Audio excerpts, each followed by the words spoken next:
안녕하세요. 반갑습니다. 이국영 강사입니다. 이번에는 워크북 1분 컷 14회차 강의를 촬영할 수 있도록 하겠습니다. 96번 문제부터 볼 거고, 이번에는 정당을 끝낼 거예요. 문제가 조금 많습니다. 1번부터 한번 보죠. 정당 해산 결정에 대해서 재심을 한다고 칩니다. 그러면은 일단 재심 청구인의 목적이나 활동이 민주적 기본질서 위배됐는지를 봐요. 만약에 민주적 기본질서 위배됐었으면 재심을 안 받아주면 되죠.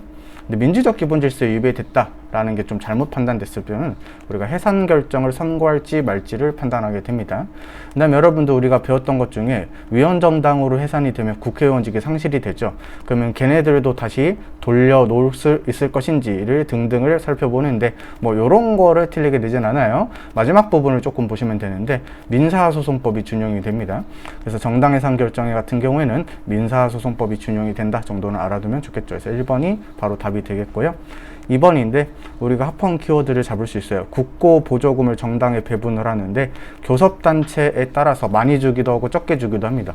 교섭단체 같은 경우에는 국회의원이 20명 이상의 정당이면 성립이 되는데 그만큼 여론 활동이나 좀 부피가 크다 이런 것들이 인정이 되기 때문에 이렇게 좀 돈을 더 많이 줘요. 헌법이 위배되지 않습니다.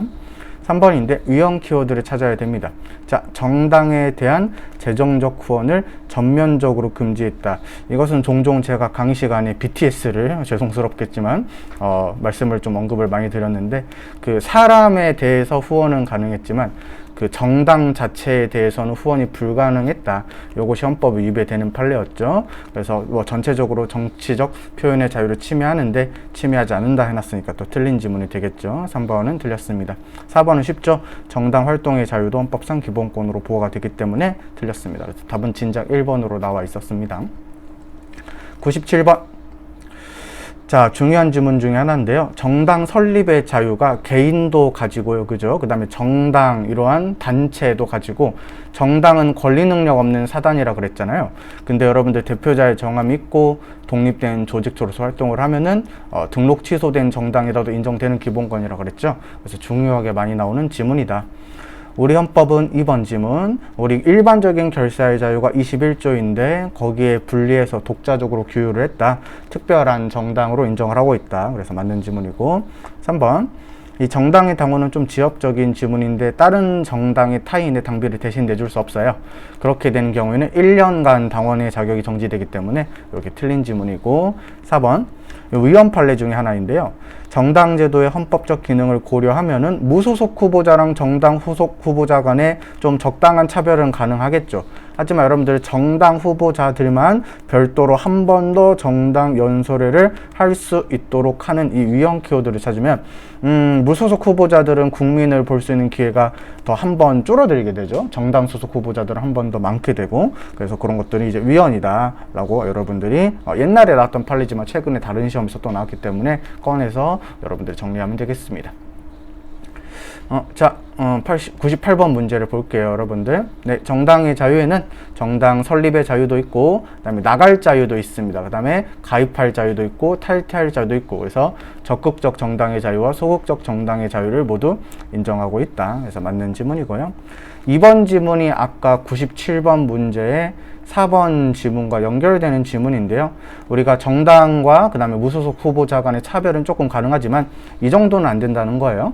정치의 독점이나 무소속 후보자의 진출을 봉쇄하는 정당의 설정까지 의미하는 것은 아니다. 그래서 정당이 어드밴티지를 받는 건 좋은데 뭐 특권이라든지 아니면 뭐 어느 정도는 아니다. 무소속 후보자들의 진출을 막을 수 있을 정도는 아니다. 이렇게 생각하면 되겠죠.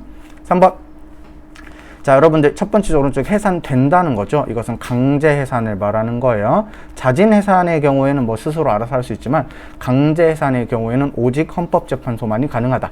이러한 것들이 정당 해산 심판의 취지였겠죠. 4번이 틀렸죠. 아까도 말했지만 정당 해산 심판 절차에는 민사소송법이 준용이 돼요. 이거 헌법이 위배되지 않기 때문에 4번이 쉽게 답으로 골라낼 수 있었습니다. 99번을 보죠. 1번. 자, 정당 해산 심판은 일단 그 정당이 해산이 되죠. 통합진보당이 해산이 되는데 통합진보당을 대체하는 정당이나 유사 정당도 설립이 함께 금지가 됩니다. 왜냐하면 유사한 강령도 쓸 수가 없거든요. 동일한 강령. 유상 강령이 금지가 됩니다. 그래서 통합진보당의 어떠한 그 사상이나 어떠한 생각을 잇는 동일한 유상 강령을 가지는 정당도 앞으로는 설립할 수 없기 때문에 좀 조심해야 되겠다, 이렇게 읽으면 되겠죠. 네, 그래서 1번 맞고요. 2번, 뭐 자기들끼리 합당하겠다 그러면은 뭐 대의기관이나 그 다음에 수행기관 합동 결의로서 합당할 수 있다, 맞는 지문이겠고요. 3번, 헌법재판소에 있어서 결정된 해상된 정당의 명칭과 동일한 명칭, 이렇게 돼 있죠. 자, 이 명칭은 영원히 쓸 수 없습니다. 해산된 날로부터 최초로 임기 실시하는 임기 만료에 의한 국회의원의 선거일까지만 명칭으로 사용할 수 없는 게 아니라 헌법재판소에 의해서 해산된 정당 같은 경우에는 영원히 사용할 수가 없다. 대한민국이 망하지 않는 한, 혹은 정당법이 개정되지 않는 한. 그래서 틀린 질문이고, 이 밑에가 맞으려면 이것은 여러분들 등록이 취소된 정당 같은 경우에는 적용될 수 있지만 그렇게까지 공부할 필요는 없어요. 그 다음에 여러분들, 우리가 시도당 하부조직의 운영을 위해 당원협의회 등의 사무소를 금지했다, 이렇게 공부하면 되거든요. 여러분들 이렇게 공부하기보다는 수험적으로는 당원협의회를 금지했다, 이렇게 공부하면 헌법에 위배되지 않는다라는 판례가 조금 지역적으로 있어요. 그래서 최근에 출제됐기 때문에 우리가 어떤 판례도 있었습니까? 우리 지구당, 지구당 이제 폐지했죠. 이것도 합헌이었죠. 그 다음에 당원협의회 폐지, 조그만 이런 브런치들 금지하는 건 헌법이 위배되지 않았습니다. 그래서 답은 3번 골라냈고, 자, 100번 문제 보겠습니다. 1번, 정당해산 심판 절차는 헌법재판소에서만 하기 때문에 정당해산 심판의 절차 성질에 반하지 않는 한도 내에서 민사소송에 관한 법령이 준용될 수 있어요. 근데 여러분들, 민사소송은 결국 민사소송을 하는 것이기 때문에 헌법재판의 모든 면을 완벽히 메꿔줄 수는 없겠죠. 그런 경우에는 우리가 공백이 생길 수가 있는데 헌법재판소만이 결국 해결할 수 있다. 그래서 절차를 창설할 수 있습니다. 좀 투머치로 생각해보면 헌법재판소가 법률을 만들 수 있다는 것은 아니에요. 헌법재판소가 법규 명령에 해당하는 것을 만들 수 있습니다. 그래서 이런 식으로 해결을 하고 있다. 이게 헌법재판소 헌재 규칙인데요. 이런 식으로 해결하고 있다. 그래서 1번이 일단 답이 되겠군요. 2번, 정당의 활동 같은 경우에는 여러분들 일반 당원의 활동도 포함시키죠. 그래서 2번이 틀렸다. 그 다음에 3번, 어려운 지문 중에 하나 있는데 저번에 우리가 풀었죠. 우리가 정당해산 심판은 재심이 허용된다. 근데 여러분들, 구체적 타당성의 이익이 항상 법적 안정성의 이익보다 크다 그랬죠. 그래서 구체적 타당성의 이익이 더 큰 경우에 한해서 제한적으로 인정된다, 이런 경우는 아닙니다. 그냥 정당해산 심판의 경우에는 구체적 타당성의 이익이 항상 더 크기 때문에 이렇게 저울질을 할 필요가 없어요. 그래서 우리가 3번 지문은 어렵지만 틀린 지문이다. 4번, 자, 국회의원 선거에서 의석을 얻지 못하고 그 다음에 위효투표 총수의 100분의 이상도 득표를 못했대요. 등록 취소가 됐대요. 이렇게 등록 취소시키면 안 되죠.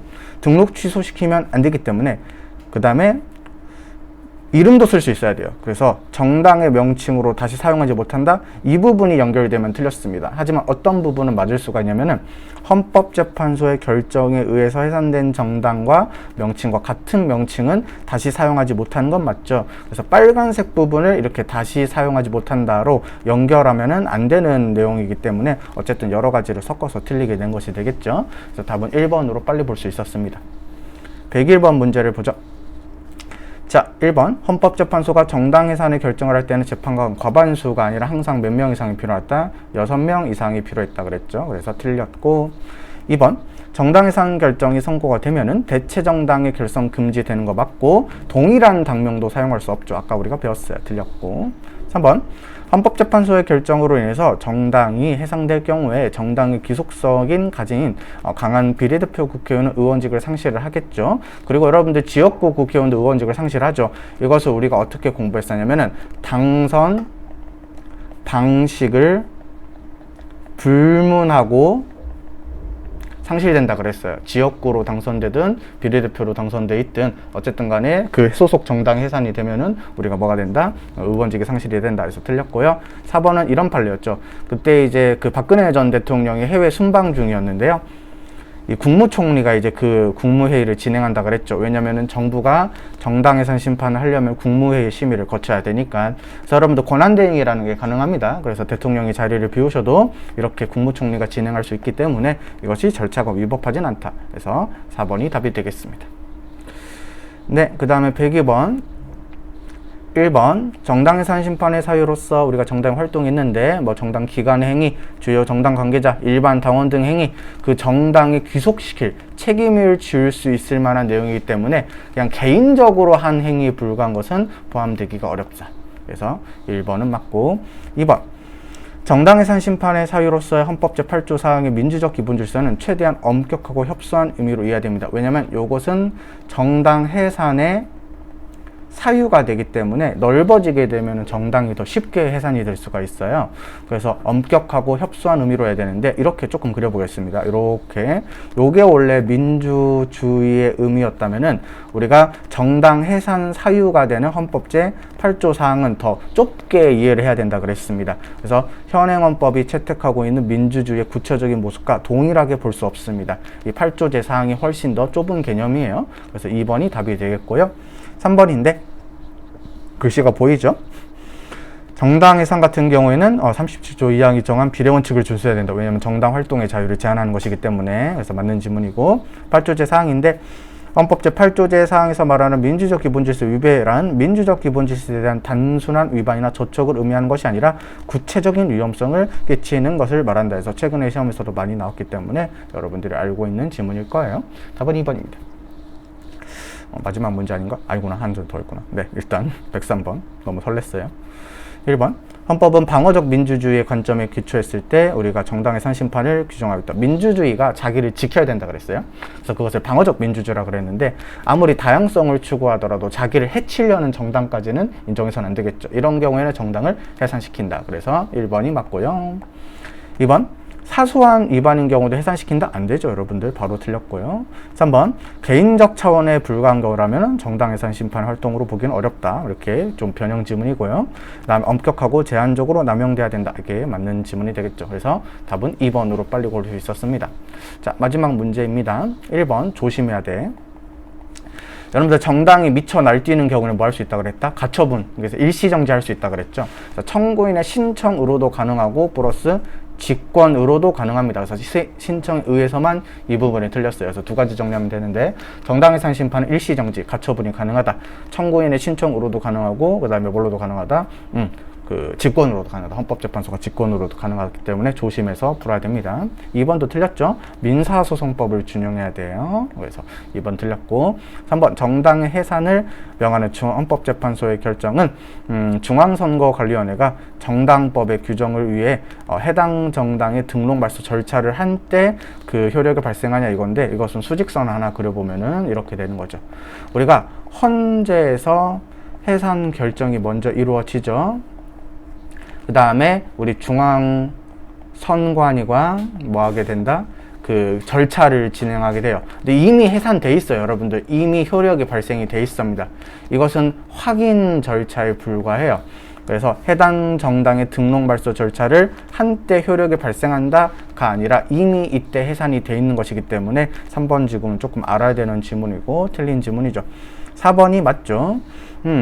헌법재판소 해산 결정으로 인해서 위원정당으로 해산되는 경우에 소속 국회의원의 의원직을 상실한 일에 대해서 헌법이나 법률에 명문의 규정은 없다 그랬죠. 그래서 저번에 지난 시간에 풀었던 내용 중에 공직선거법이 정한 바에 따라 이렇게 하면 틀린 지문이 된다 그랬죠. 왜냐하면 명문의 규정이 없어요.